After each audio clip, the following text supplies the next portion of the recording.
नमस्कार मंडळी, नीनाज कुकिंग कनेक्शनमध्ये आपल्या सगळ्यांचं खूप खूप मनापासून स्वागत।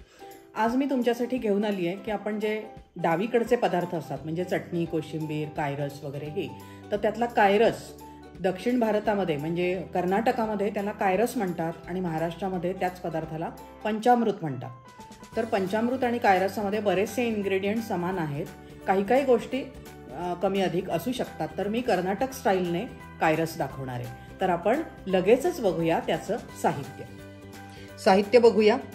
हे आहे भोपळी मिरची किंवा ढब्बू मिरची म्हणतात, कॅप्सिकम ते घेतलेत, एक मध्यम आकाराची मिरची चिरून घेतली आहे। त्याच्यानंतर हे भाजलेले शेंगदाणे, भाजलेलं सुकं खोबरं, नंतर ह्या सुक्या लाल मिरच्या त्या अंदाजाने घेतल्या 3 ते 4, नंतर हे आहेत मेथीचे दाणे ते आपल्याला घालायचे फोडणीमध्ये, मीठ, तीळ, नंतर हे आहे चिंचेचा कोळ, गूळ आणि ही आहेत कढीपत्त्याची काही पानं, यातली काही पानं आपण घ्यायची आहेत। तर असं हे साहित्य आहे। आपण आता वळूया कृतीकडे। पॅन गरम करायला ठेवलंय, आपण साधारण अर्धा टीस्पून, खूप काही तेल नकोय, थोडंसं तेल घालून घेऊया। नंतर त्यामध्ये 1 ते 1.5 टीस्पून पण चालतील तीळ घालूया, कारण आपल्याला कायरस किती हवाय ना त्या हिशोबाने ठरवायचं। तीळ वगैरे ह्याचा ना दाटपणा येतो कायरसाला, म्हणून ते घालायचे। तीळ जरा परतत आले की 4 दाणे मेथीचे, इथेही मेथी घालायची आहे आणि आपल्याला प्रत्यक्ष फोडणीतही जेव्हा आपण त्या भोपळी मिरच्या परतणार आहोत त्याला जी फोडणी करणार आहोत त्यातही आपण मेथीचा दाणा घालणार आहोत। नंतर 1 छोटा चमचा हिंग, खडा हिंग कुटून घेतलेला आहे तो घातला। त्याच्यानंतर ह्या सुक्या मिरच्या, कढीपत्त्याची 7-8 पानं,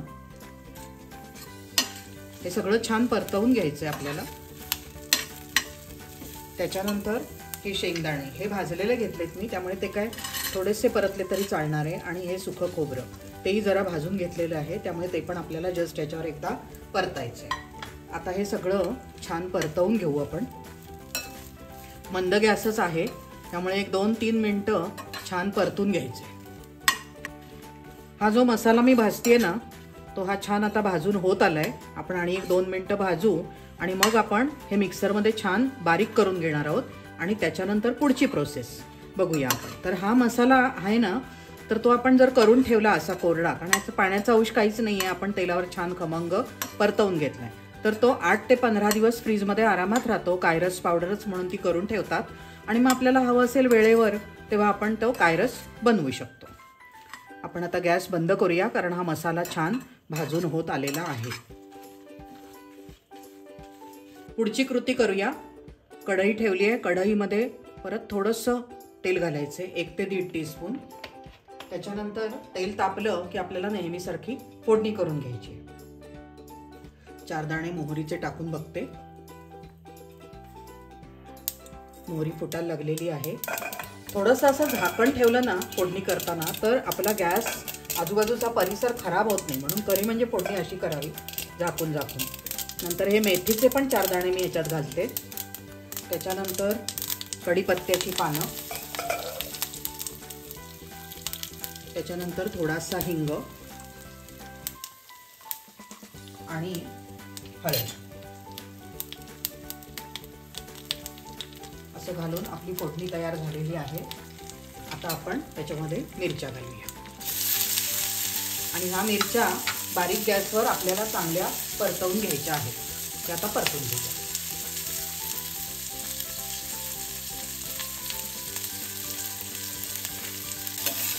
आपण ह्या मिरच्या अशा परतून घेऊया आणि त्या चांगल्या थोडासा पाण्याचा हापका मारून त्या शिजू द्यायच्या। आधी अशाच परतते मी, एक झाकण ठेवते, एक वाफ काढते आणि नंतर मग थोडंसं पाणी घालून आपण त्या शिजवल्या तरी चालू शकतं। चांगल्या शिजल्या पाहिजेत त्या, तर मी आता हे झाकण ठेवते। हे झाकण काढते, हे बघा मिरची परतली गेली आहे, पण तरी ती अजूनही थोडीशी शिजायला हवीच आहे चांगली। तर आपण थोडंसं पाणी घालूया आणि ती शिजू देऊया। परत झाकण घालतो, चांगली वाफ आली आहे, आपण झाकण काढून बघूया। हे बघा मी घातलेलं पाणी सगळं आटलंय आणि मिरची बऱ्यापैकी शिजलेली आहे. अजूनही आपल्याला तिला शिजवायचंच आहे, पण तो जो मसाला आपण करून घेतला होता तो मी हा वाटून घेतलाय, तो याच्यात घालते. हा मसाला सगळा ह्याच्यामध्ये आपण घालणार आहोत. त्याच्यानंतर थोडंसं पाणी सुद्धा घालणार आहोत.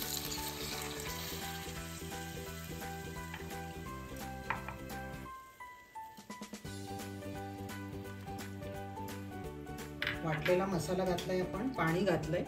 तर थोडासा गॅस मोठा केला तरी चालणार आहे. मिरच्या आपण सुक्या घातलेल्या आहेत 2-3, पण थोडा चांगला रंग आणखी येण्यासाठी आपण थोडंसं लाल तिखट घालूया.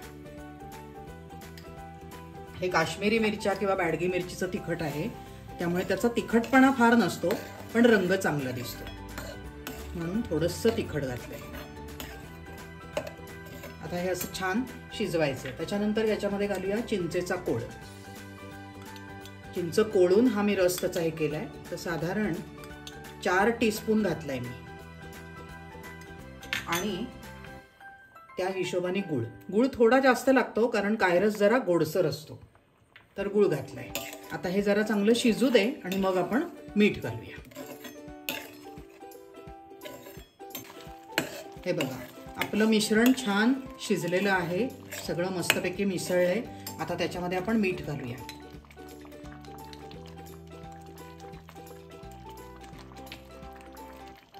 मीठ घालून आणखी एक 3-4 मिनिटं उकळी आली की आपला कायरस खाण्यासाठी तयार आहे. आपण त्याच्यात थोडीशी कोथिंबीर घालूया आणि एक छान उकळी येऊ देऊया आणि मग गॅस बंद करूया.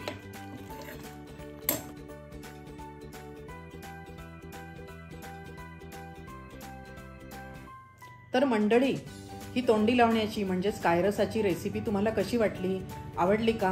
आता गणपतीत नैवेद्य वगैरे असतात घरात, आपण सागर संगीत स्वयंपाक करतो, तर त्यावेळी नक्की करून बघा. आणि तुम्हाला जर माझा हा व्हिडिओ आवडला असेल तर तो लाईक करा, इतरांसोबत शेअर करा, कमेंट जरूर करा, कायरस करून बघा. आणि नीनाज कुकिंग कनेक्शन या माझ्या यूट्यूब चॅनलला जरूर सबस्क्राईब करा, इतरांपर्यंत पोचवा आणि आपण परत भेटत राहूया. धन्यवाद.